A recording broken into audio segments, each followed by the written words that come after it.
Hey guys, Kyle, the Death Knight of Anime here, bringing you my review for The Promised Neverland Episode 2. And right off the bat, one thing I have to say is basically is that I'm impressed with basically with basically how this episode was adapted. Because believe it or not, we actually got pretty much three chapters of material adapted in this episode. It was chapter 2, 3, and 4, and this has always been my biggest problem with anime with only 12 episodes that adapt huge chunks of a manga, which is that like with Tokyo Ghoul. Okay, I like that was a total shit fest, and because of this, I've kind of grown a little cynical when it comes to these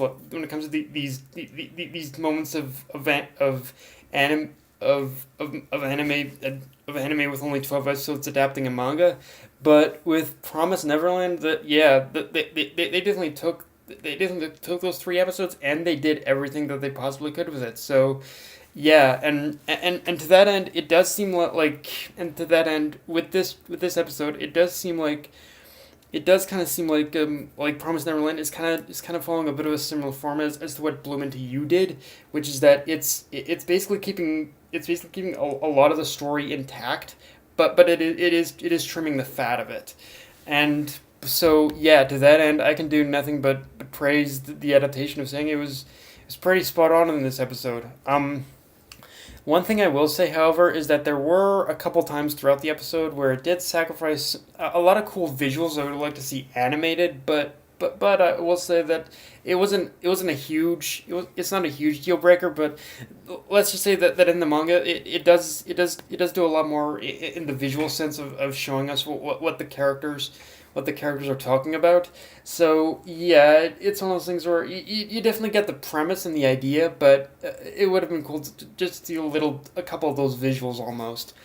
Um, on the flip side, however, it again on the flip side, however, one thing I didn't give the previous episode that I'm going to give it now along with this episode is the camera work. Like looking back on episode one and this episode, like just the angles and the shots that Cloverworks uses to add that extra uses all that they do with the camera animation, it really adds that extra layer of how unnerving and creepy that this series actually is to pretty much us as the viewer.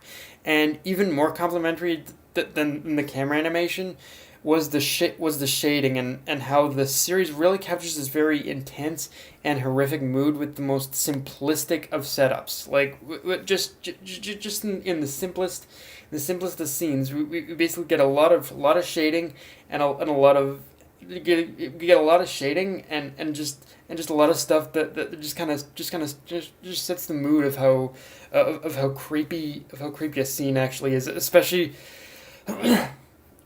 that scene of Isabella and Isabella basically looking down on Emma and going, yeah, hi. So like that scene was just creepy as shit. But yeah, and there are just as many other times like that where it's like, holy crap, this is kind of yeah, this is pretty intense.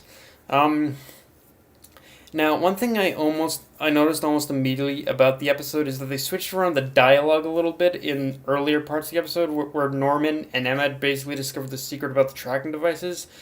And the difference there is that compared to the manga where Norman and Emma were basically sharing it, we're basically bouncing we're basically bouncing I guess theories off each other about the revelation of the tracking devices.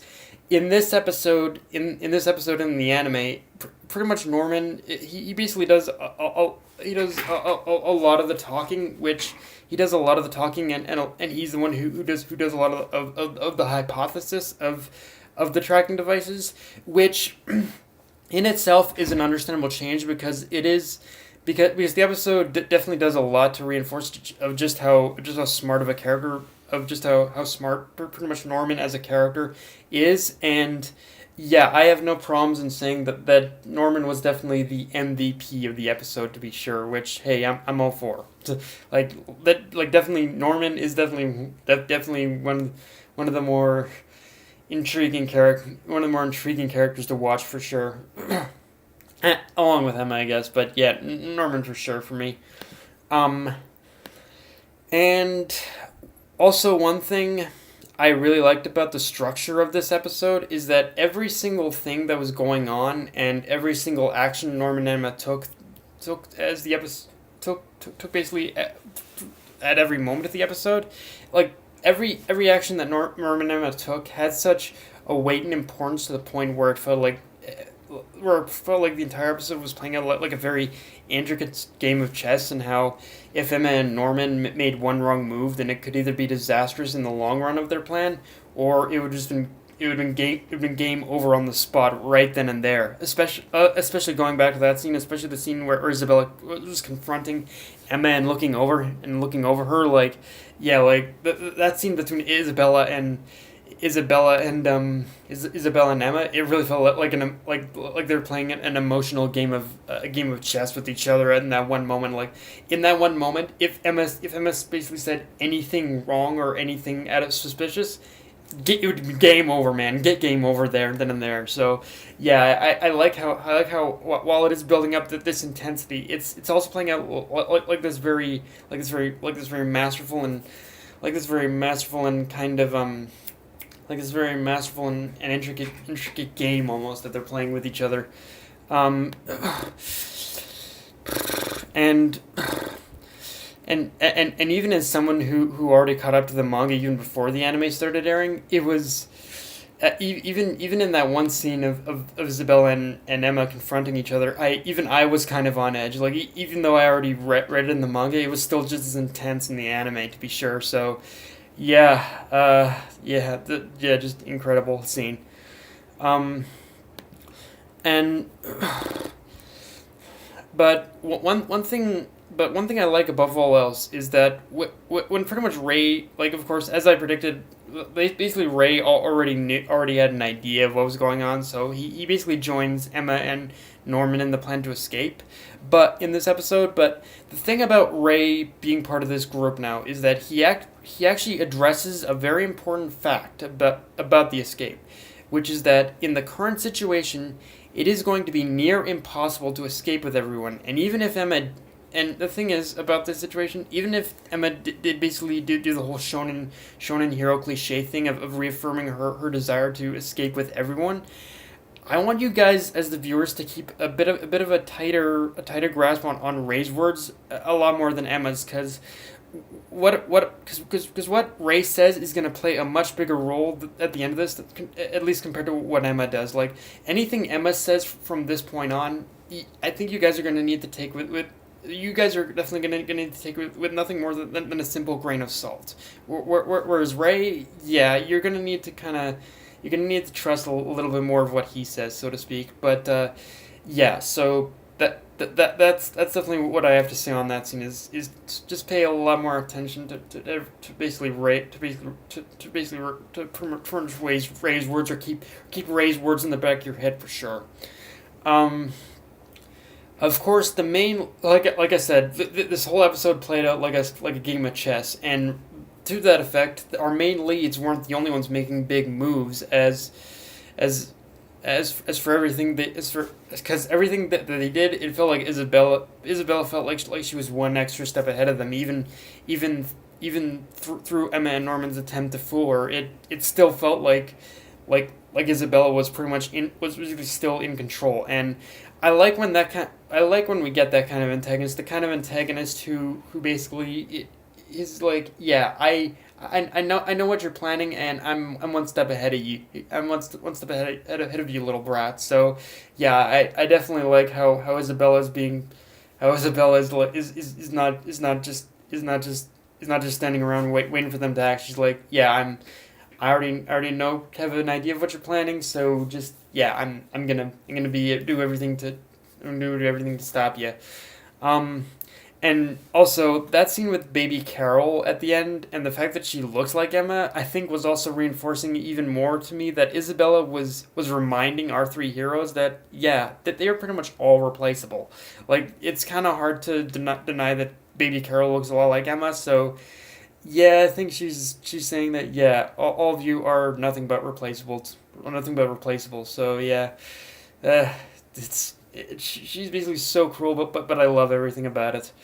Um, and the end of the episode introduces a new character, which is a new character who's basically and her name is basically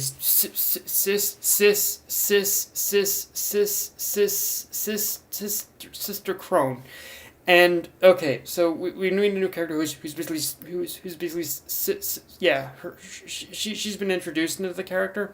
She's been introduced to the anime now, but the thing about her introduction is that she wasn't supposed to be introduced until the end of chapter 5. So I'm curious what what that particular chapter is going to look like once it's pretty much adapted in episode 3. Like, so yeah, like it did kind of, so yeah, in a way it did kind of, it did stray a little bit with the adaptation, but I don't know, I imagine it is gonna do a little reorganizing, like it pretty much did with episode 1. um Although the even bigger thing to note about Sister Crone's introduction is to the series is that definitely, for lack of a better term, Sister Crone has some of the creepiest expressions in the series. Like a series out of every single character. Sister Crone's expressions are like creepy in the most over the top way. So